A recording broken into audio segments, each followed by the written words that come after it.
Good afternoon and welcome to the Fundamentals of Marketing. Hello, everyone. How is our day going? Can I see? Thank you. Thank you so much. Thank you so much. So good afternoon and welcome to another edition of the ADVAN Fundamentals of Marketing. And today we are focusing on a very interesting topic. And I know a lot of people have been talking about data analytics. We've heard about people getting the certification and it's good for their career. And it's also, good afternoon, Ehis. Thank you for the message. And it's also good for us as marketing professionals on the job. So we have a very, very insightful package for you today. A few house rules. Please ensure your mics and your cameras are switched off, and then if you, as the conversations progress, if you have questions, please put the questions on the chat box. It will be easier for us. So my name is Ediri Oseidiale. I am the Chief Executive Officer of the Advertisers Association of Nigeria. And on behalf of the President of ADVAN, I say welcome to ADVAN members and welcome to some of our partners to this April edition of the Fundamentals of Marketing. Now, I would like to quickly introduce our speaker for today, and he's a renowned data analytics consultant. So today, now the person that will be taking us through, Basit, can you please share his picture on the screen? So today I would like to quickly give you a brief bio of our speaker. Mr. Anyekan Ekwere is a data analytics specialist. Anyekan is an accomplished data analytics specialist with over 7 years of consulting experience at Philips Consulting, one of Nigeria's premier management consulting firm. At Philips Consulting, he has led the delivery of advanced analytics training programs, empowering professionals to harness the power of data for business intelligence and strategic decision making. His core expertise lies in facilitating high-impact sessions on tools such as Microsoft Excel Advanced, Power BI, Tableau, Python, PowerPoint, and Access, tailored to support clients in visualizing data, automating reporting processes, and deriving actionable insights. Anyekan's training style is both engaging and results-oriented, often aligned with clients' business goals to ensure practical application and measurable outcomes. Under the Philips Consulting umbrella, Anyekan has trained professionals across a wide range of industries, delivering programs to organizations including ExxonMobil, British American Tobacco, Guinness Nigeria, General Electric, Trust Fund, Siemens, Lekki Concession Company, Aero Contractors, Sahara Oil, Coren, which is the Council for the Regulation of Engineering in Nigeria, Airtel Nigeria, and Sterling Bank, where he taught on renewable energy and automation. Through this engagement, Anyekan has built a strong reputation as a trusted trainer and analytics advisor, contributed to capacity development. Can I have a round of applause for Anyekan while I invite him, to open the floor? That is a very impressive profile. So Anyekan, can you hear me? Can you? Yes, I can. Okay. Good morning, everyone. Good morning. Over to you, Anyekan. Thank you. Thank you for the intro. For a second, I was wondering who you're introducing. I didn't believe that was me. Good morning, everyone. If you can hear me, just give me a thumbs up. Oh, fantastic. Good. It's glad to have a full house, so I won't take much of your time. I would also start by sharing my screen. So how many of us are quite excited to understand what this whole hype behind data analytics is? If you are, just again, give me a thumbs up or a wave. If you're curious to know what this whole hype behind this thing called data analytics. Okay, good. So we have a enthusiastic class. All right, so let me share my screen.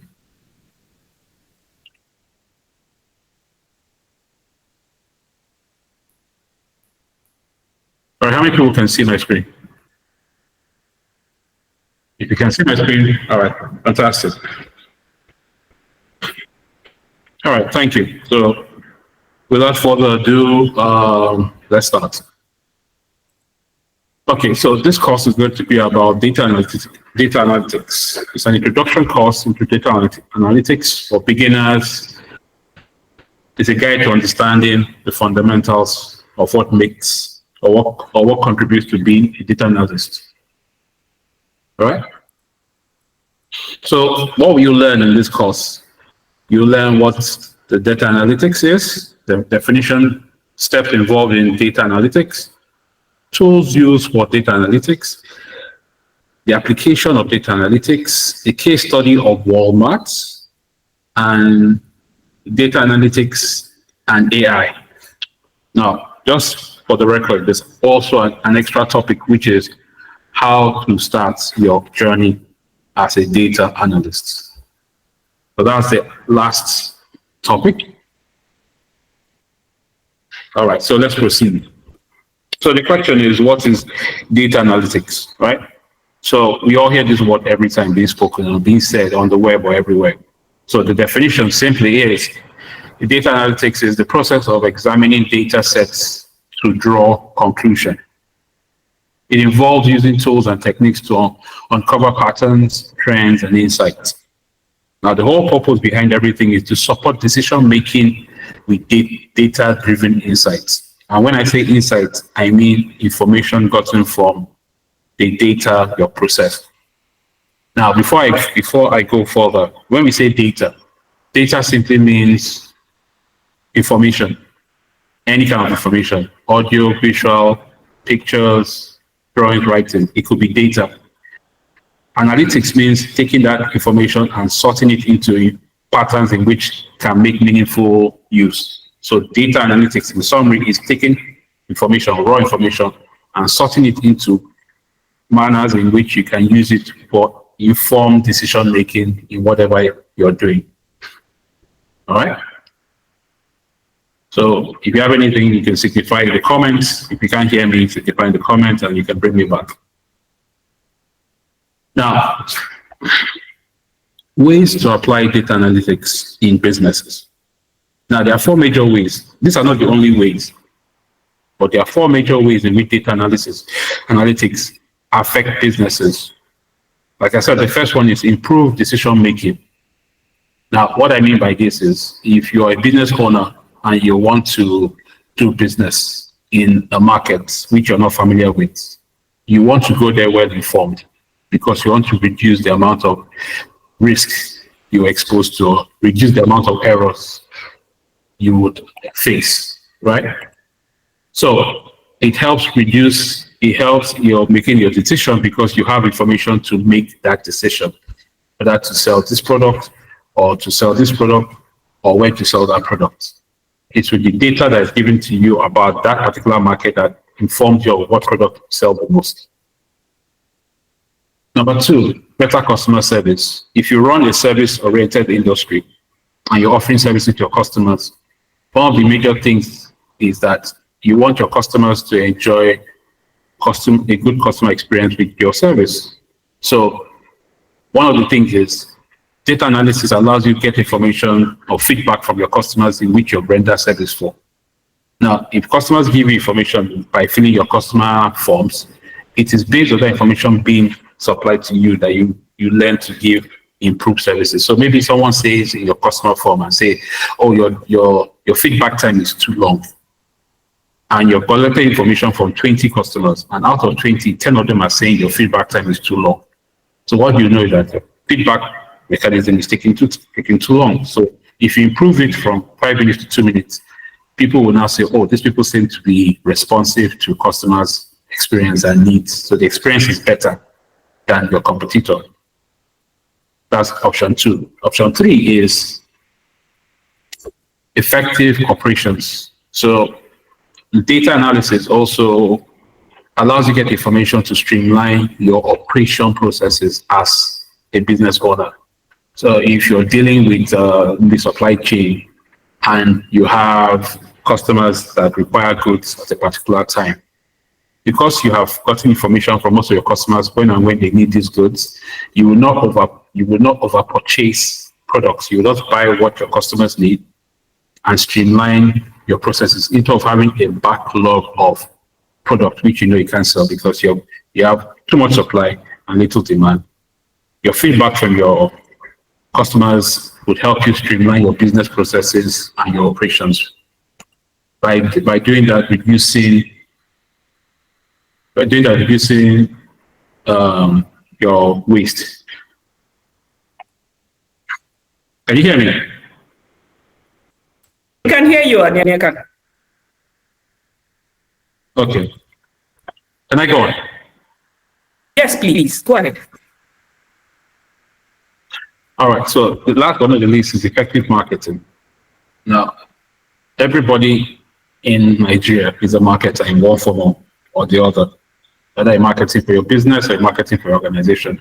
Now, in marketing, being informed allows you to market to the right people. An informed marketer is far more effective than an uninformed marketer. And what do I mean by this?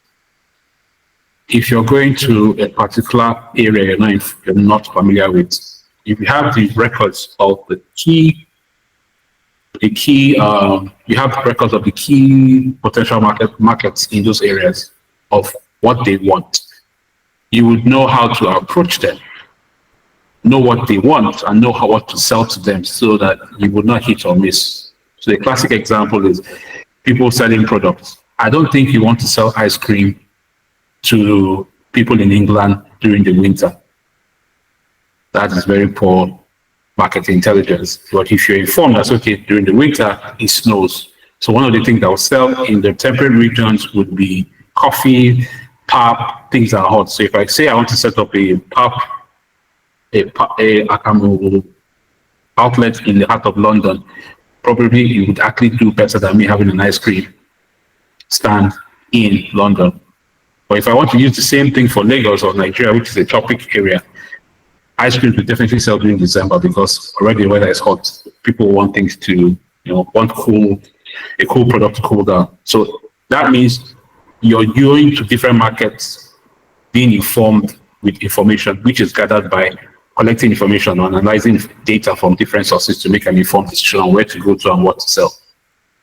So from these 4 examples I've stated, it's important for data analysis or information analysis is important to make informed decisions to minimize risk, reduce costs, and to be more effective in your delivery of your services or your products. All right, can I go on? Good. Please go on. All right. So now I was talking about the impacts of data analysis. All right, fine. We like it. We seem to understand what it does for our business. Okay, how do we start?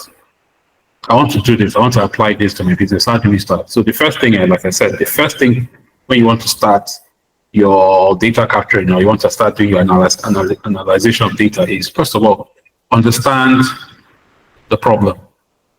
So understanding the business problem, the write-up I wrote was this initial stage involves defining goals, asking relevant questions about the data, and identifying key performance indicators, KPIs, to track progress. For example, questions include, how can we reduce production costs without sacrificing quality? So if I'm a producer, a manufacturer, that's a question. For the purpose of this discussion, let's say I'm a manufacturer, I want to reduce production costs without sacrificing quality. Or what are some of the ways to increase sales opportunities? All right, so we have two scenarios. So let's go with scenario 2. How do we increase sales opportunities, right? So that's a problem we want to solve. So that's the first process. The second step is you need to collect the data, right? Like I said, the data will help us make an informed decision. So data collection, how do we do that? This involves gathering information from various sources, both internally, which is sales record, customer database, then externally, which includes social media and public data sets.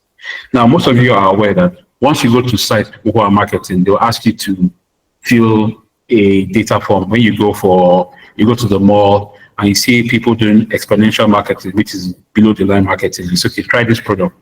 You notice that the ladies ask for your details. Oh, please, could you fill your name, number, email address? Now, what they are doing is they want your feedback because you've tried their products. It is your feedback they will take back to management to make an informed decision because they don't want to, the mistake they don't want to do, they don't want to plan for you. They want to plan with you. I repeat, they don't want to plan for you. They want to plan with you. There are two different things. So it's better, you get a better experience when you're planning with someone about what the person wants or what your customers want. That way, you get a way satisfied customer with a better experience. So once you've collected the data, you know you have all this data. The next thing now is to clean up the data. Now, this part is very important for us as a data analyst, and this is the part most data analysts hate because it's the most troublesome. And I'll explain why. So if people have collected data, let's say hard copy by filling the form, filling those papers when you get to events, those informations on those sheets of paper will have to be transferred from hard copies to soft copy.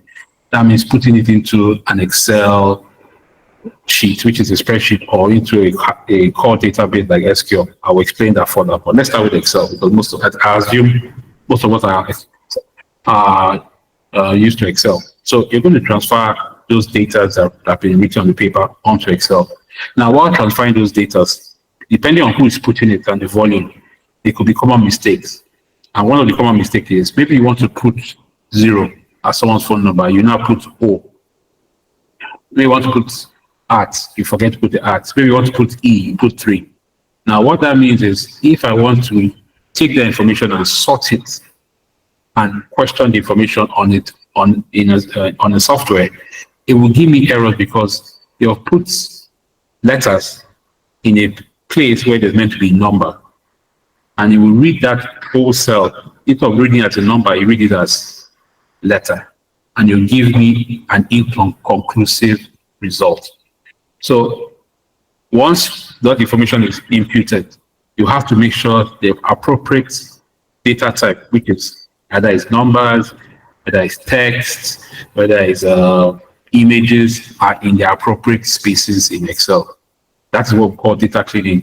Make sure that appropriate characters are in the appropriate cells. When it's meant to be numbers, numbers. When it's meant to be text, text. Once that is cleaned, then you have clean data. As simple as this sounds, this takes the bulk of the time, over 60% of the time of your product, of your process. And that's stage 3. Stage 4 means data exploration and analysis. Now, this is when you now start asking that data you have questions based on your number 1 problem statement, which is what are about the ways to increase business sales opportunities, right? So I've collected data from different people, bystander, customer survey, friends, family, basically, depending on where you collected data. Now you want to sift through it. This is where your analytic skills come into play.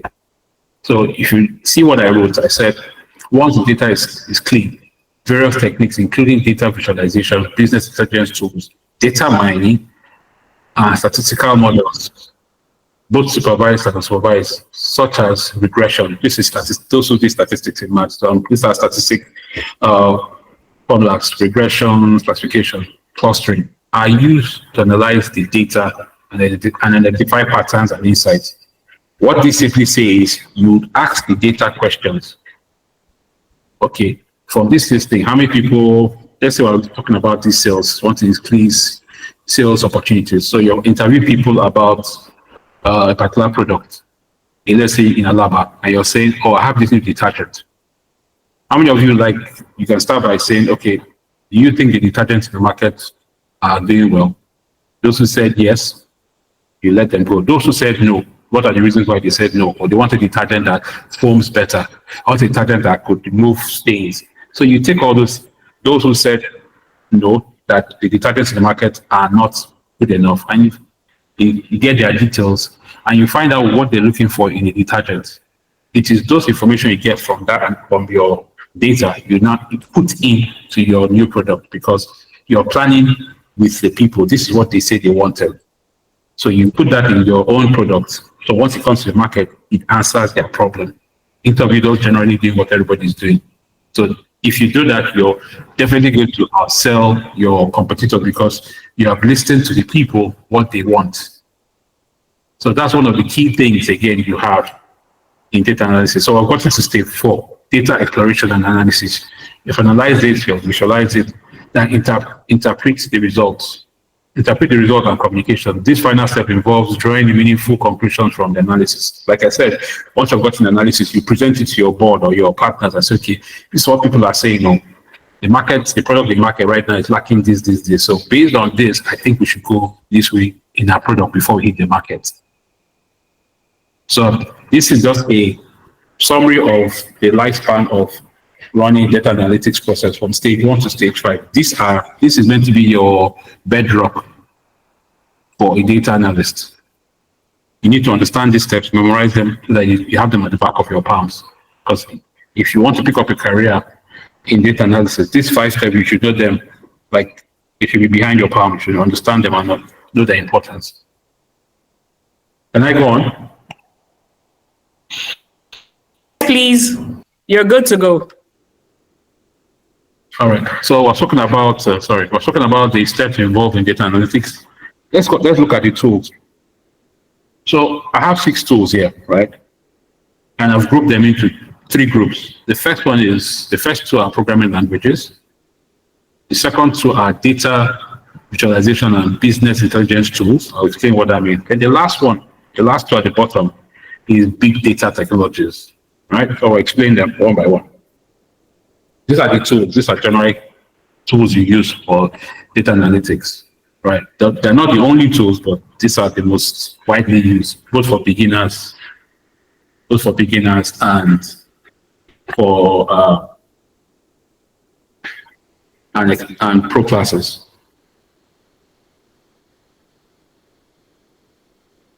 All right. Is looking for me. Just give me a second, please. Can you give me a second? Okay, go ahead. Yes.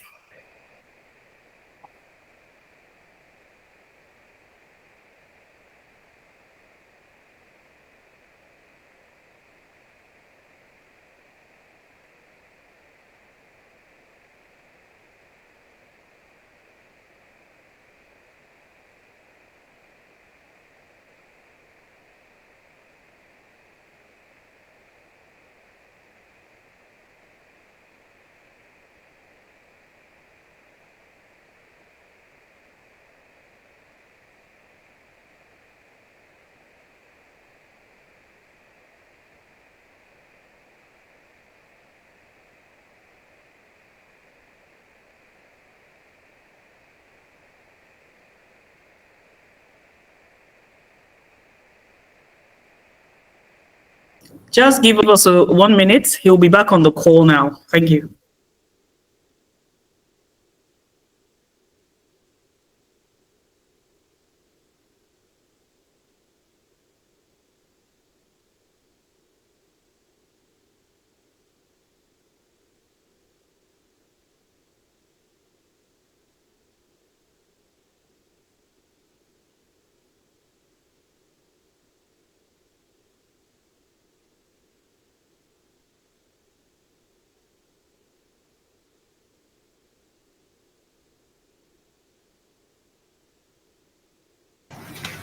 Sorry. Can you hear Go me? ahead. Go ahead, please. You're good to go. Sorry, I have to change my network. Oh, All right. Okay. Are you okay now? Very okay. Okay. Thank you. Thank you. All right. So the first tool is called Python. How many of us have heard of Python? Just signify with your thumbs up.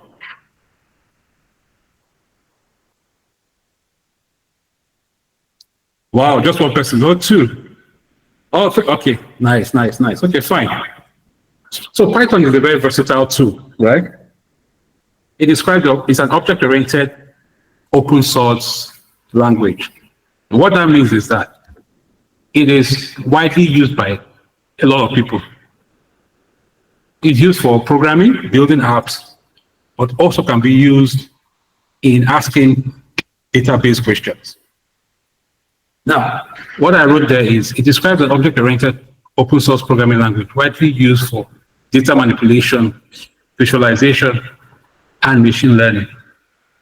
Now, at the bottom,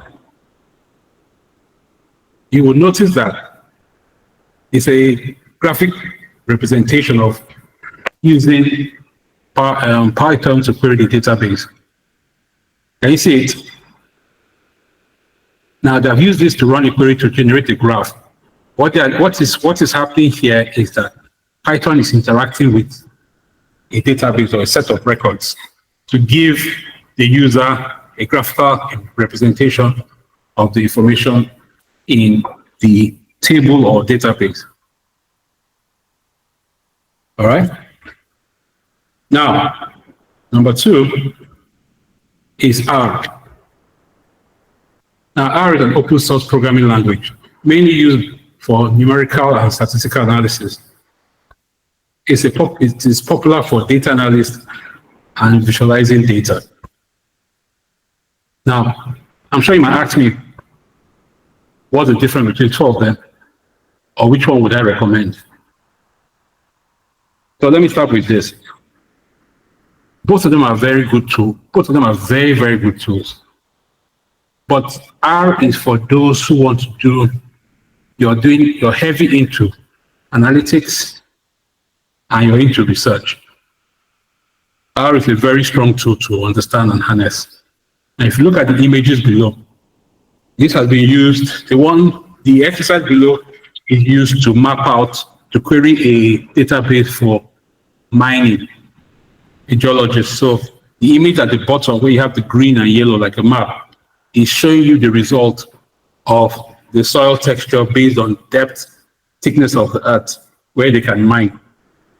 It is used to get analysis to feed back to the geologist to know where to drill. It's a very strong tool, but it's for those who do a lot of heavy research and analysis. Python is versatile. It's used for a lot of things, but it's one of the things I would recommend for people to learn, to understand it, because you could go into data analysis and also want to specialize or diversify. So it's a tool that is here to stay and makes you very versatile.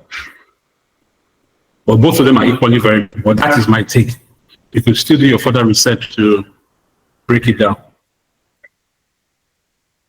Now, this option, we've come to Microsoft Power BI. Now, Power BI is a BI at the end of Power is business intelligence. It's a tool for data visualization and analytics. And what does that mean? Now, if you look at the display at the bottom, you have the pie chart, you have the bar chart, you have the line chart. It has taken all the huge data and simplified it into this, so that for those people who are non-data analysts would understand the data to make sense, to give a report. So it's a visualizing tool which is connected to tools like Excel or SQL, which are the ones that house the data to give results. So prior to Power BI, this was done on Excel, and we use it to create what we call dashboards, Excel dashboards. So most people who are familiar with this, before Power BI, you have to create it using insert graphs, running pivot tables, VLOOKUPs, combination of functions to build this. So what they have done with Power BI, that 30 minutes, 1 hour, 2 hours of converting that data into this with Power BI can do it under 5 minutes or even 3 minutes. So it simplifies your analytical tools to get the report out in record time, make your presentation to maybe your bosses or your directors, or even for you to understand the data which you've gathered.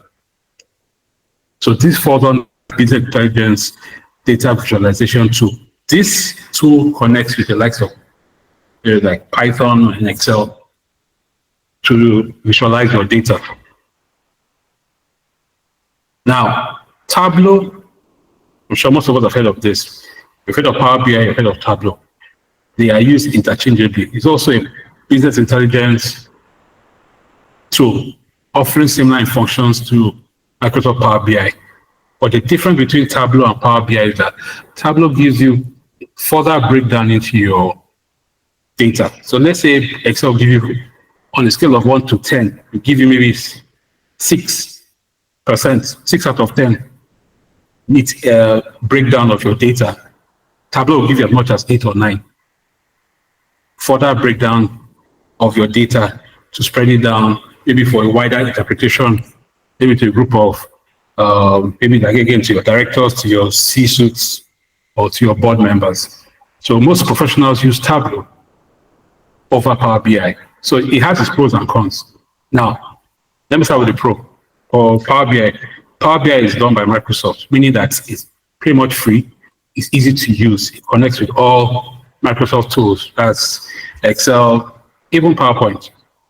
Very easy to plug in, easy to use. Beginners pick it up. You can learn it under 3 weeks, 2 weeks. Tableau, you might need a little bit more work. It's more technical, more clinical. Requires longer period to understand the user interface. Then 2, Power BI is free. Tableau, some functions you have to pay for. But for more advanced, result-oriented visualization, most professionals go with Tableau. My recommendation is you start with Power BI, understand the kicks on it, then move to Tableau as an experienced data visualizer or data analyst. Can I go on? Yes, sir, go on. All right, so this is what I said, this is used for big data. Now, SAS stands for Statistical Analysis Software. SAS is comprehensive statistical analysis software used for statistically modeling. When they say modeling, that means designing, putting together what goes where. Machine learning means understanding the tools used in speaking to the hardware, which is your computer, or writing out hard codes. Then predictive analysis. Predictive analysis and analytics means information that helps you predict what will happen, which is what we call trend analysis, right? Now, on the left, I said this tool is essential for professionals working with large data sets who needs to interpret, predict, and make decisions based on data. What did I say? Who need to interpret? You need to understand what you have. Now, with what you have, predict what will happen. Okay, but the first 2 quarters, this and this has been like this. So if it continues like this, by the 3rd quarter, this is what will happen. So you interpret, predict, and make a decision. What do we do next? Okay, you've gotten this. Based on this information, what do we do for quarter 3? So this tool helps you make those decisions with large data sets. And when we say large data set, right, for this type of softwares, it's not conventional data, like maybe your data record of your account, like your name, phone number, address. No. This type of data, this type of software harnesses are things like images, music, video files, conversation, podcast, series. Those are large data that take a lot of things. So you need broad software to handle this kind of broad kind of data, right? So this is one. The second one is Apache Spark, right? This is an open source data analytics engine widely used by big data environments to handle massive volume of data efficiently across clusters of computers, right? See, now this one is interesting. I'll use a very interesting example. Now, if you look at the word open source, what that means is open source means it's available for everybody to look at, contribute to the development of this software. It's not paid, it's free. So you can go to their site and download it and use it for free. There's no license or pay for this, which makes it a lot more versatile for those of us, right? And it allows you use it to the best, the more you use it, the more effective it becomes to everybody. So you're helping modify and improve the software. That's for open source. Now, when they say big data across clusters of computers, where this also software, this server, this kind of tools is used is for companies like Netflix. Now we have those of us have our Netflix accounts, right? Where we log in, or even Showmax. So Netflix and Showmax, use Netflix. Netflix is an American company that is streaming content in Nigeria, but they don't stream directly from America because it stands for connecting, and it's maybe streaming from the servers in America will cause a lot of lag. When I mean lag, a lot of buffering from your app. So what they do is that they look for local partners here and put servers here so that for us to stream, it'll be easy for us to update and watch. Now, when they want to query to see, okay, what movies are doing, what are the top 10 movies in this region, they use this software to query all their servers in different parts of the world: America, Europe, North America, West Africa, South Africa, Asia, Australia. So you can see they will use this kind of thing to query and say, what are the top 10 movies in different platforms or different regions? And this query will run through all those servers, all those databases, and be able to give them. Oh, in Nigeria, you have Ekemefuna is number 1. Meanwhile, in South Africa, Ekemefuna is number 7. So that's how they are able to come up with the top 10 movies in this region. When you log on to Netflix and you see what this movie is number 1, number 6, number 8, it's this kind of software they use for them to be able to come up with their analysis. All right. So Spark is for large data. I can't use Python for this because it will cause a lot of lag. This is used for those ones. This and SAS are used for large data queries. So for those of us who want to pick up a career, you'll be seeing a lot of these two tools. Okay, so we've spoken about the tools for data analysis.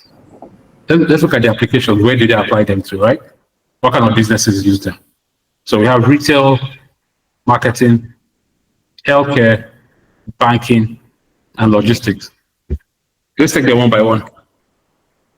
So retail, is good for inventory forecast, sales trend analysis. So when I say retail, I'm talking about the likes of ADVAN and ShopRite. So retail uses data analytics to understand customers' needs, buying habits, to predict trends, recommend new products, and boost businesses. When you go to places like Spa and they ask you, are you on their loyalty program? Part of that is data capturing. So when you put your information in and they'll send you polls for you to fill. The more you fill it, the more you interact with them and they capture your data. It helps them improve on their delivery, and they will know, okay, Mr. A bought so and so things, or people have been buying this product a lot. Why are they buying it? Or maybe because of the Harmattan, or because the Harmattan coming, people are buying more lip glosses. Or people are buying more face masks because of this outbreak of maybe COVID. So okay, fine. For the next quarter, I would buy more masks. So it helps for retail as an inventory, and to know all the trends. Or people are buying these things right now. It seems as if everything coming into fashion is a trend, or people are buying ripped jeans. Okay, fine, we'll stock up based on your feedback you collect. But you always have to try and collect feedback from your customers and get the interactions. It can help for inventory forecasting, what to buy, sales trends. Okay, know what people are, what is hot in the market. What can we also tap into? So that's for retail. So the next one is marketing. Now, I'm sure most of us are concerned about marketing. How can this data analytics help us in marketing our different individual businesses? It can work in 3 ways. Like I said, when I started this class, I said, before you do anything, you have to understand what problem you want to solve. Once you understand it, that's half your problem solved. So for marketing, customer segmentation, Two, campaign analysis. So you need to understand, you segment your customers. You can segment them to high buyers, low buyers, segment them to male, female, segment them to working class, non working class, self-employed, employed, underemployed. Create categories for them: male, female, age between 18 and this. So you can segment them based on age, gender, religion, maybe even when you're doing research, you can group your area into, maybe, let's say, well, in VI, or you're on the island, group them to those who stay in Ikoyi, those who stay in Lekki, those who stay in VI. You segment your data.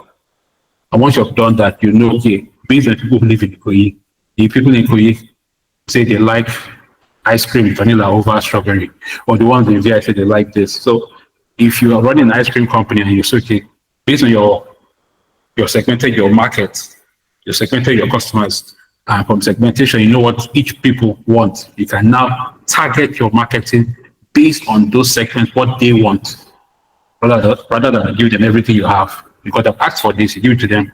Tendency is that they will buy more. They will buy that product for you. So you have what we call conversion rate, which is higher, which reduces your wasting time and effort. So customer segmentation, data analytics helps you do that. Campaign analysis. So you're running a campaign, you're doing BTL, you're doing storm disputes. As people are coming, you have the form flyer where you fill details. Okay, oh, if you do this, okay, fill this thing. If you do this now while we're doing this campaign, and if you buy this product, we'll give you maybe airtime 100 naira.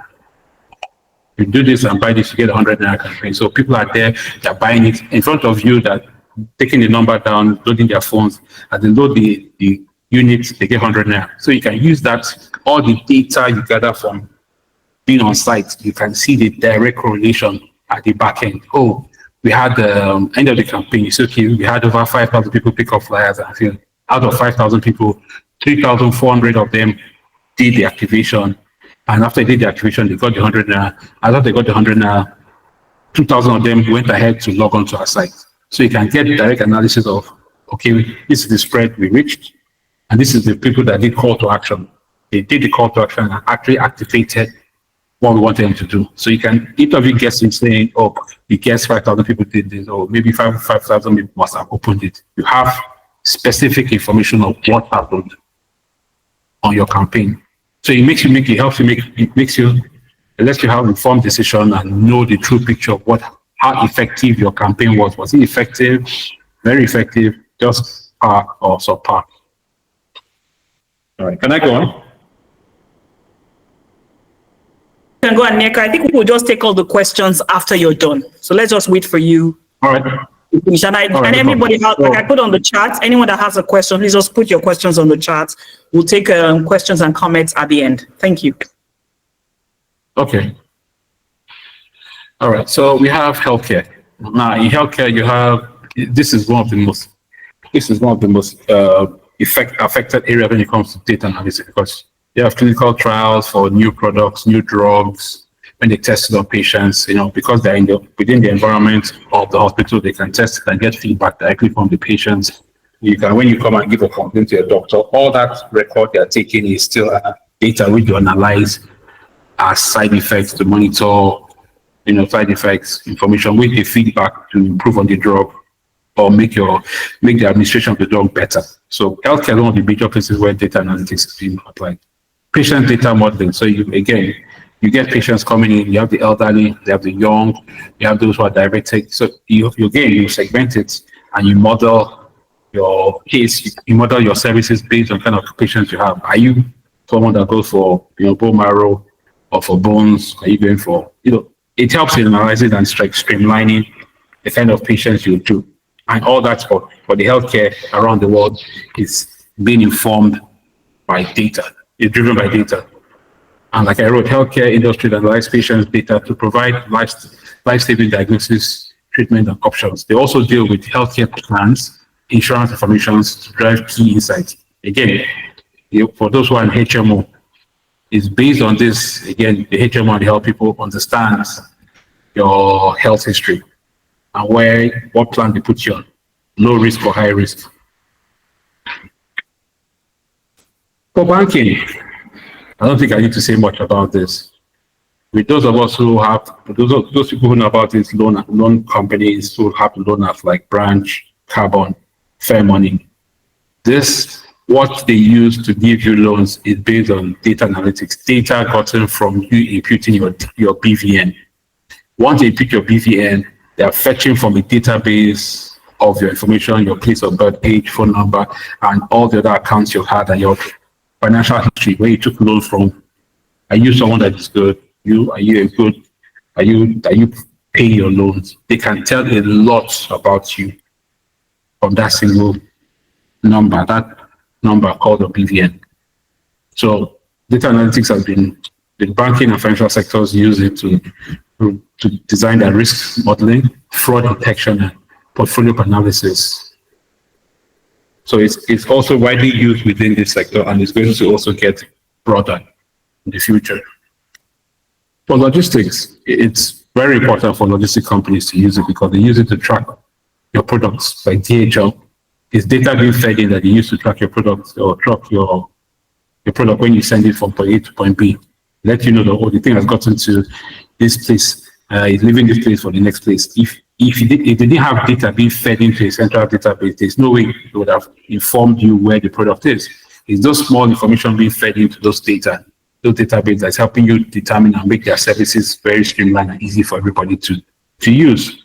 And that data will forever stay in their database so they can track and say, oh, at this particular time, this product was here. And it's used for litigations and anything. You already know where your products are. So, like I said, optimize route planning and delivery, improve warehouse management and efficiency, yes, and fraud detections and security. I just spoke on that. But logistics is also driven primarily by data being analyzed properly and information being used to service customers and also their business. Now, we've spoken about the industries that use data analytics, right? So let's talk about a case study. A company that uses data to drive its business. I chose Walmart. The reason why I chose Walmart is the biggest retail outlet in the world. Now you see why there's a focus for this. So it's a company that is set up which has its headquarters in Bentonville, Arkansas, USA. It has 11,500 stores, over 27 countries, and has 10 countries, e-commerce website in 10 countries. What that means simple is, if on Walmart, they have Walmart.uk, they have Walmart.India, they have Walmart.Australia, but they have this extension in 10 countries on Walmart.com, because we need to do that to segment their market because of the demand. As of 2024, Walmart's is the worldwide largest retailer by revenue and one of the largest private employees globally, with over 2.2 million employees. Not customers, though, 2.2 million employees, with over half of them, this is about 1.5, 1.7, based in the United States. Now, here's the interesting part, why they need data to drive their business. More than 200 million customers shop at Walmart each week online and at its banner stores. So when I mean banner stores, they have stores that are Walmart but don't have the Walmart name. So one of the famous ones is likes of Sam's Club. So that's like a health club for the elderly where you can get, supplements. And they have 7 of these shops, of this kind of banner stores in Walmart. And 200 million customers shop on this online banner stores weekly. 200 million. Now here is the part where they need data. Now Walmart collects over 2.5 petabytes of data from 1 million customers every hour. So petabytes, I'll explain this to you. Like I said, let's mark this down, 2.5 petabytes of data from 1 million customers every hour. To make sense of all this information, Walmart has created Data Cafe, state-of-the-art analytic hub located in their HQ to help facilitate this amount of data, right?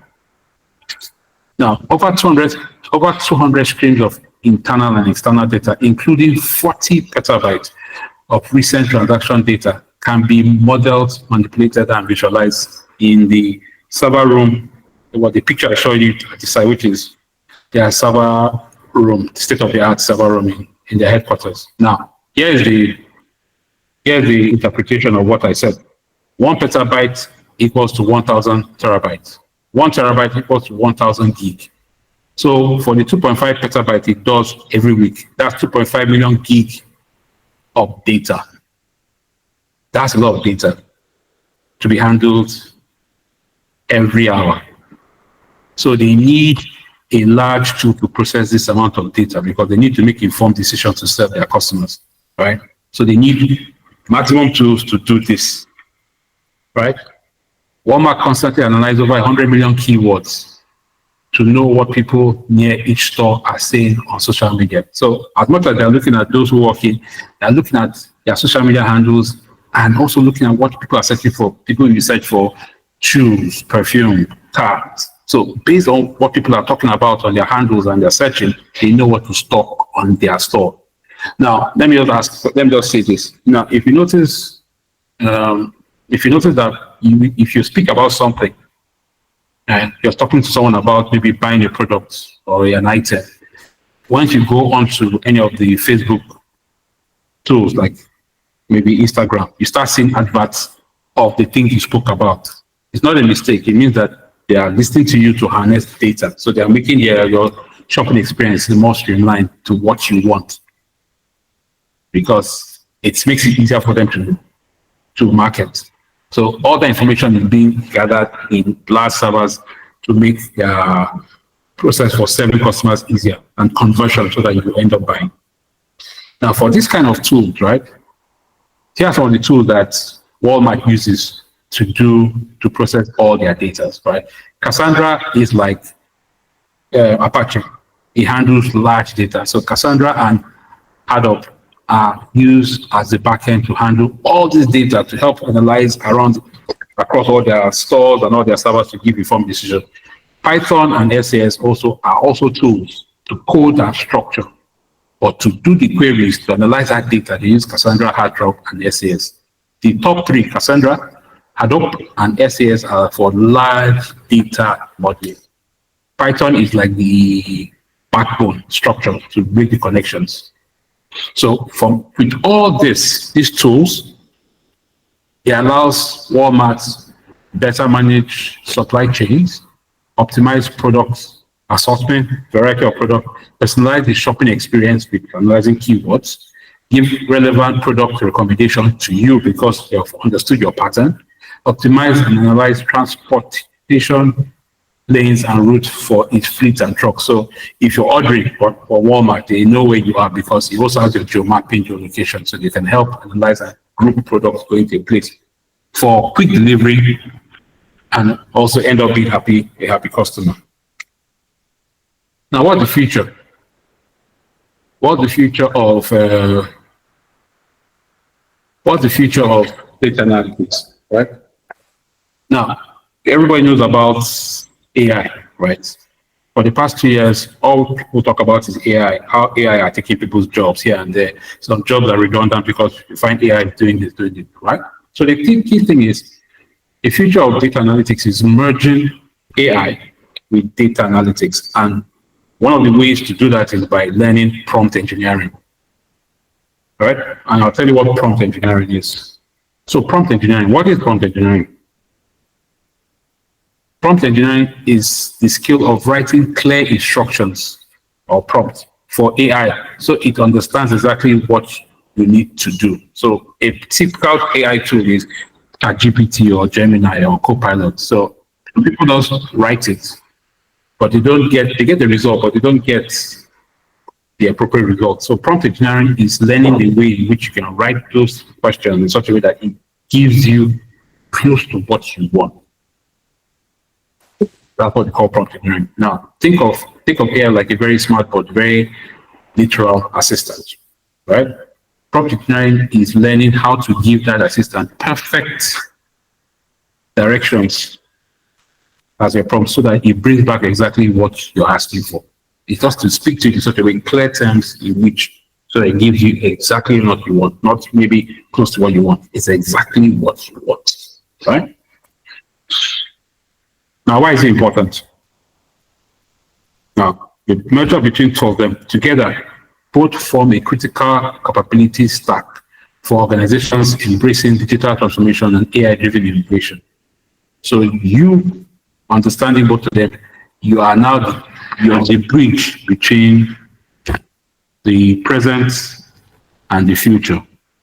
You better understand. So once you come, you're going to be an asset because you've used a tool, you've used a product which people consider as an antagonist to be your ally as a tool to enhance your delivery of your job using data analytics. The benefit of prompt engineering, like I said, it enhances productivity with AI systems, optimize AI performance, rapid prototyping and ideation, meaning that you get your results quickly. It takes a long time you take for you to do it manually. Lower technical barriers. You don't have to be a guru. You can know the basics and learn on the job, but it helps your learning process faster. Cost efficiency. You spend less because AI also helps cut that barrier. It helps you learn, understand the product. As long as you not ask the questions, it helps you speed up your learning process and delivery. Now, what's the benefit of understanding both prompt engineering and data analysis? AI enhanced reporting. So your report is cleaner. Don't forget, you still know data engineering, but you also, AI helps clean it up in such a way it makes it a lot more efficient and covers areas that you might have skipped. Accelerates insight generation. You also help insights. It helps you get key insight faster. Maybe you used to do it in maybe you could do it in 20, 30 minutes. With AI, it helps you also add to your prompt. Okay, if you are done this, add this. You add this clause to it, which will make it look deeper in areas maybe you had overlooked. Data storytelling. Every data tells a story. You have to use that to do that part. And last but not the least is automation intelligence to also automate your process, get it done. So how do you get started? So as a data analyst, the way you can start first of all is understanding the keyword, which is Excel. Excel is a very important tool to understand for data analytics. Before the next of them, Excel is the foundation because most times you will get people or your colleagues send you files in Excel. Once you understand the fundamentals of Excel, it helps you create a foundation for data analytics. After Excel, you can move to Power BI and SQL, where you want to do information in the structured panel. And you explore other learning platforms where you can also learn and advance your career. Then last but not least, we start doing pseudo work to build your experience portfolio. So without further ado, thank you very much.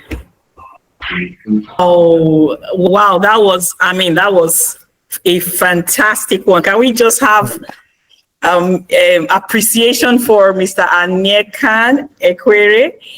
Like I said, Mr. Anyekan Ekwere is a consultant for Philips Consulting, and he's done a fantastic presentation, even for us as novices that know nothing about data analytics.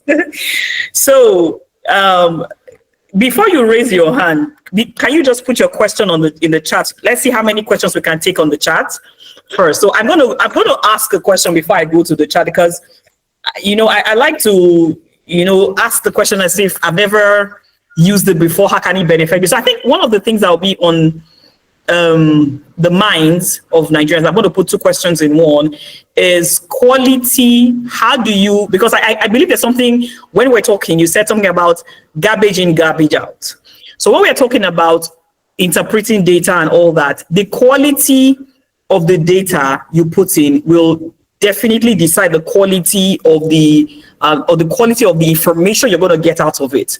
So can you talk about that for like 1 minute, that it is so essential that, let's say, if you said from the problem identification stage, that means the questions that you're going to ask at that stage will determine the quality of your data. And can you touch on that a little bit, Manieka? Thank you. All right, thank you for the question. It's very important that your quality of data collected is at the most paramount, that it has to be clean. It has to be quality information. Otherwise, you will not be able to ask questions or query because you get garbage. So I'll give an example. Because of what we call data integrity, which is quality, you have some forms where you're filling, either online or generally, but I'll say online, where there's some variables where they do not allow you input the data, right?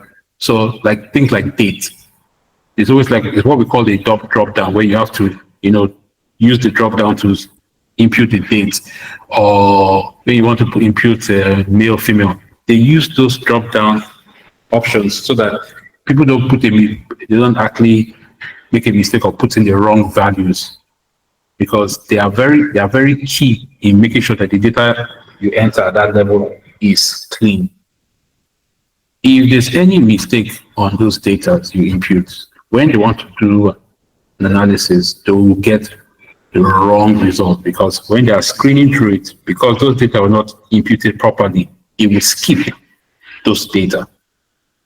And the result given is already skewed because it's not true, because the information put in was not properly put. So you're going to have a skewed result. So maybe you're looking for those people who take fan milk. And because they put in their name, that's okay, fan milk, instead of putting FAN, they put F3N.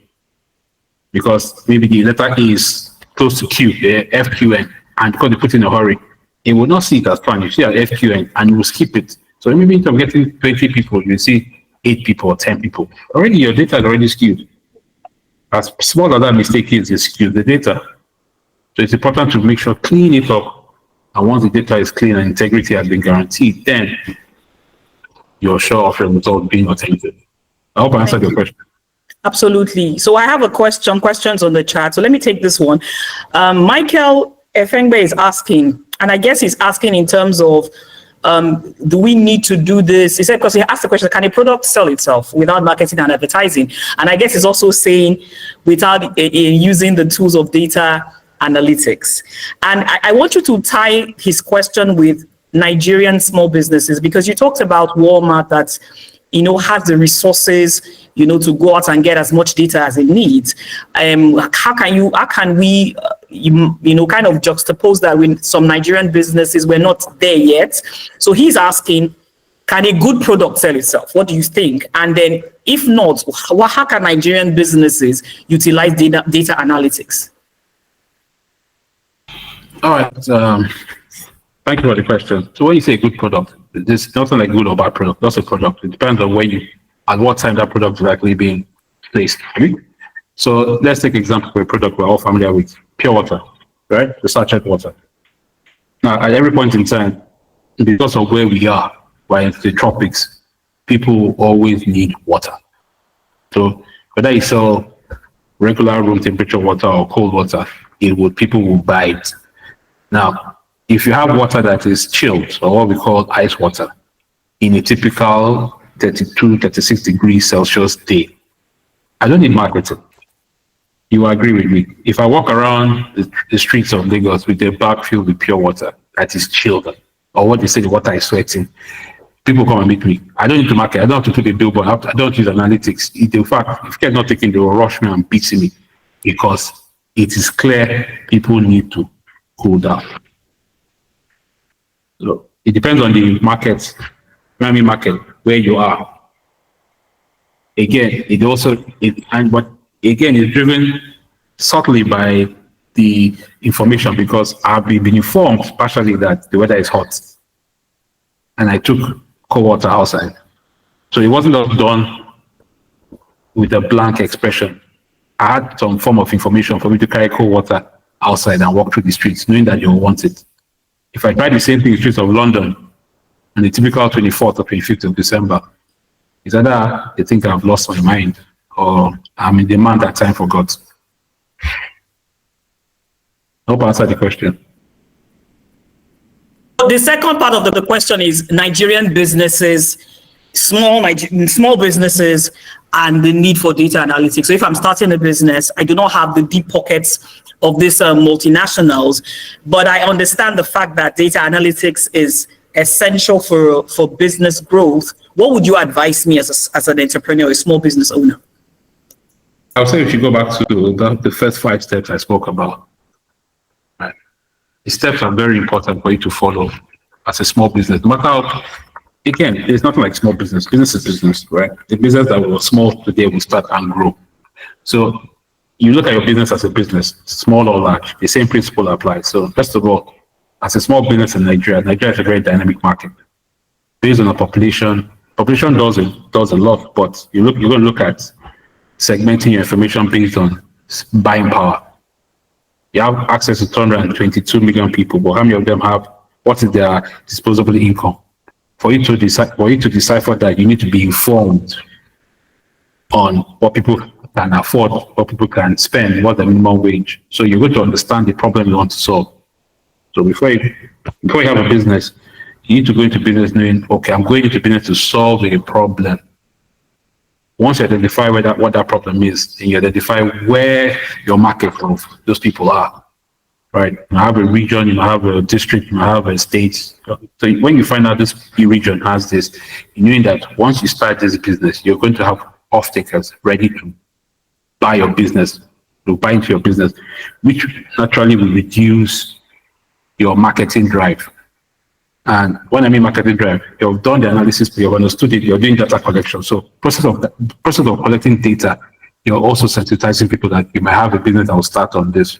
So you collect that data, tell them, okay, this is what you want to do. Next thing, you clean the data. Fourth thing, when you analyze the data, you now send an email saying, oh, CEO, I made so and so thing, we spoke about it. Remember that thing you said about I have a shop, so and so thing. So what you said you wish to see in this area, I've started it too. Chances are if I send to 10 people, 8 of them would come because they specifically said they will, if they have these things in their area, they will buy. Okay. Without me going to go and do adverts anywhere. Hello? No, I'm just agreeing. I'm saying, go ahead, please. So that part, you have reduced the marketing exposure, how much you are spent on running adverts on Facebook or printing flyers, because you're marketing first to those people who said they wanted the business. Now, once they come in and bought from you, the essence is once you've got them, you have to maintain them, which is customer experience. Make sure that the service you're giving to them is top notch. You don't take them for granted. And you now, how do you market? You use them to market. You use them to do what MMM does. So if you bring 2 people, you get a discount. Maybe you used to buy bread. Maybe they buy bread from you for 1,500. If you bring 3 people that come with your code, you bet the bread. The bread you normally buy for 1,500, you get it at 1,300 or 1,200. Okay. You say, oh, well, you understand? That's their market. Yes, They'll market for you. Exactly. So we have a lot of questions. So Anika, I have to go quickly because I want to try and take as many questions as possible. So Ehis is saying media buying require the use of all types of data, which are usually done in Excel. Which of the data analytics tools would you recommend? By default. Yeah. By default, I'll go with Power BI because you're doing Excel. They're both Microsoft tools. So I have data that cleans because I know I understand what talk about the media buying. You have all the things listed. So you connect it to Power BI and it gives you a graphical representation of what the market is telling you. You understand which medium to go with. Are you going with TV? Are you going for out of home?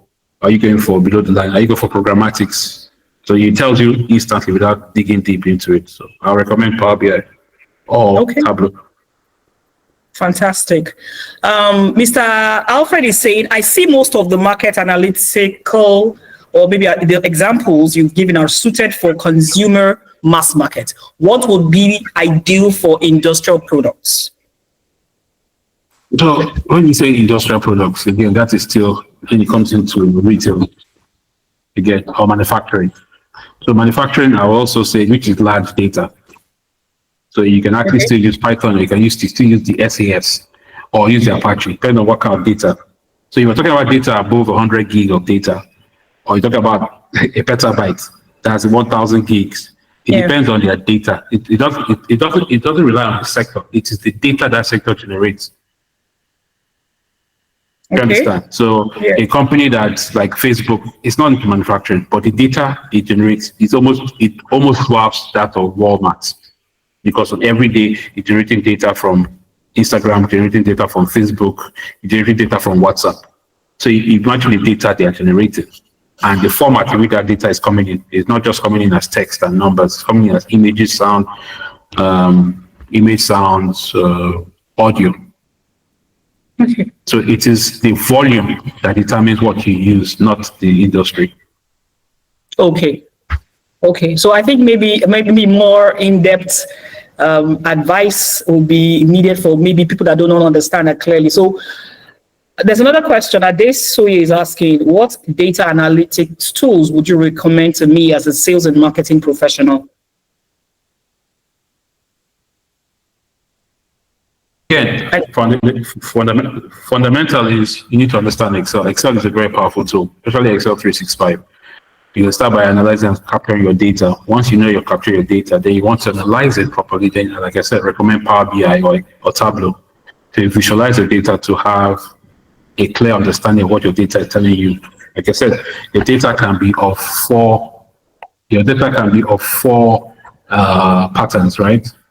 So again, you have data that can be preemptive, descriptive, predictive. So your data can be predictive, it can preempt you, it can be descriptive. So it depends on what you want to get from it. So I recommend for as a salesperson, use Power BI first. It's easy to use, easy to learn. Once you've done that, you can now evolve to Tableau. You want a broader picture of your data. Okay. So thank you so much. I think another question is data, I think maybe analytics, are also applicable to getting feedback from Google Play Store? So I don't know. So Google Play Store. Okay, go ahead, please. So Google Play Store gives you feedback when people write reviews on your app, right? Those reviews that you get from the app is stored in the backend server, which obviously you look at Analyse. That's why you have the star rating. 1 star, 2 star, 3 star, 4 stars, 5 stars, right?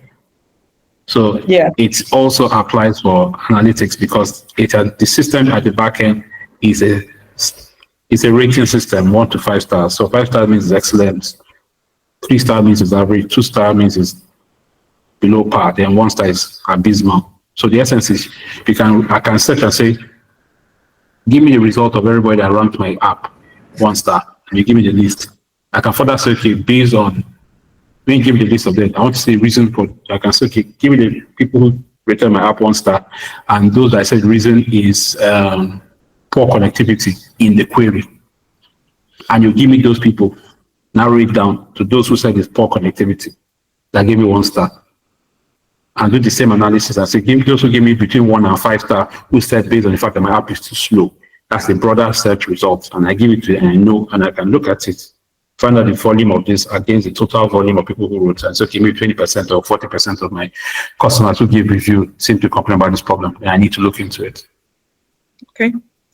Thank you so much. I think the last one is a comment, but the final question is like, if this one is giving you a textbook question. It said, what is the difference between business analytics, data analytics, and data science? Business analytics and what? Sorry. The difference between business analytics and data analytics and then data science. That what is there? What is the difference? The difference between the first two is function. Business analytics and data analytics is you're analyzing something, right? So data analytics, you're analyzing the data for something other than business. Business analytics, you're analyzing the same data for a business platform. You can be analyzing data for a healthcare platform. You can be analyzing data on a personal scale platform. Maybe you want to look at your spending or something, or family, something. So business analytics and data analytics is the function of what the analysis is being done for. Now, data science is the art of creating is art of breaking down the model of data. So now you're not looking at the tools. You're looking at creating those tools, understanding the tools further down so they can create your own, which is data science. So you think about you do stuff like statistics, you do things like machine learning. You understand, because data science, people who are data scientists are people who are responsible for creating AI, what we call LLM, large language models. Those patterns are the ones that allow you interact with AI in such a way that it keeps learning. It's a large language. It keeps learning every time you interact with it for you to give you all the feedback. So data scientists are those who deal with those kind of things and improve the tools which people use. I think this will be the last question. Let me just check so that we can release you. So Felicia says, how can marketers balance the need for effective data analytics with the growing concerns around data privacy and security? The people want you, while we want more information about our consumers and all that, there's also a pushback that people do not want their information out there. So how do you balance the need to have this data with the growing concerns around data privacy and security? I think that problem comes to what people are worried about what you use their data to do. So once you can prove to your customers of your integrity about their data is not going to be misused, which is at the beginning of maybe at your website, you now say your data is going to be used strictly for XYZ, and you allow them sign off on it, then you have to gain their trust. Now, that is a continuous process when you do that for people. Then two, once you collect data from people, you have to seek for their consent every time. So you start with the basic saying, okay, I'll render the service for you. You can start with, okay, can you give me a review? How was my service like? So they give you their name, number, and say, okay, your service was terrible, blah, blah, blah, blah, blah, blah. You now take that consent, and next time they order, you give them a discount and win them back and say, oh, I can see that you took into consideration what I've spoken about. I like that you're listening. Now, they're giving you feedback, right? Indirectly, they don't know. So next time you come and say, okay, oh, we have this promo or something. I know you're one of our top range customers, but if you order now, you get a 5% discount. Now, he or she is happy, right? Because you see that you're giving them professional treatment. So they will quickly impute what you want them to do, and you're taking their data directly. So it depends on how you treat your customers, show transparency, communicate with them, and also reward them when you do something right. But importantly is to listen. Always listen to what they say. So we crave your indulgence for this last question. And why I want to take this last question, Anyeka, is because something both of us discussed when we're talking about this particular session. And she said, the question is there a database platform that exists which provides in-depth analysis based on human behavior? So she said, is there any platform you're aware of that is already accumulated this type of data? And I think she's specific to Nigeria. So, we had that conversation as well. So where can we get data? For Nigeria, the only place that accredited data, which is widely has been accepted, is the National Bureau of Statistics, NBS, right? They are the ones that have the data which are accredited, which you can cite and use for your analysis. However, they have other places where you can get data which are not been accredited. And the problem is that it is wrong to run assumptions with non-accredited data. So I'll recommend you look at the NBS. Secondly, you have places like Deloitte and KPMG, which from time to time release reports on data, on things they have done, right? But to have a warehouse of information, right, real data, I think it's the MBS you can start with. Nigeria hasn't got to the point where we have data warehoused, but we're working towards getting that. But right now, it's still in the works, because one of the key things. Sorry, the last note. One of the key things is data warehousing is not really cheap. It takes a lot of processing power to house those data, because if you house them and you make them available, they're always going to be queried. They're always going to be tapped into to research. But the power of doing that takes a lot of power, which a lot of people try to shy away from. So those kind of things will have been collaborate within the government and the likes of Microsoft and IBM and Oracle to have a data warehouse which people can go in and tap. And that's why they indirectly started the Freedom of Information Act, try to make information free and accessible to everybody. Okay. So once again, a round of applause for our one and only Mr. Anyeka. In fact, Mr. Anyeka, you have given us for free what we would go and pay top dollar for. Again, Mr. Anyeka is a consultant for Philips Consulting and has done data analytics trainings for top, multinationals and local organizations in Nigeria. Thank you, Mr. Anyekan. This was a fantastic session. Thank you for everyone that joined the call. We will be posting the links to the people that registered. We did the recording of the session. We will be posting the link for people to view. And if there's a need for an in-depth session with Mr. Anyekan, we'll be getting back to you on that. It depends on the feedback we get. I know that one of the things we said when we started it was that we wanted to partner with a reputable organization in terms of training and certification for those that are interested. We are still working on that, and we'll get back to members once we finalize. Yes, you will get the slides, you will get the recording, Abdul. Once we upload it, we will share it with all registered participants, and we'll take the conversations further. If there's any further question or a need for a specific session with Mr. Anyekan, you can reach out to us in ADVAN. ADVAN, our handles there, so that people can reach out to us. Maybe put the handles on the chat for those that do not know. Like I said before, we are still in conversations with reputable organizations as ADVAN, where any of our members that would want to get certification, will do so, and we'll be also working with Anyekan on this. So thank you so much to everyone that joined the call. Thank you for being part of this session of the ADVAN Fundamentals, of Marketing, April. On behalf of the Executive Council, my president, Mr. Osamide Ubame, and all the Executive Council members and trustees, I say thank you, and we will let you know when our next session will happen. Thank you and have a great day. Bye-bye.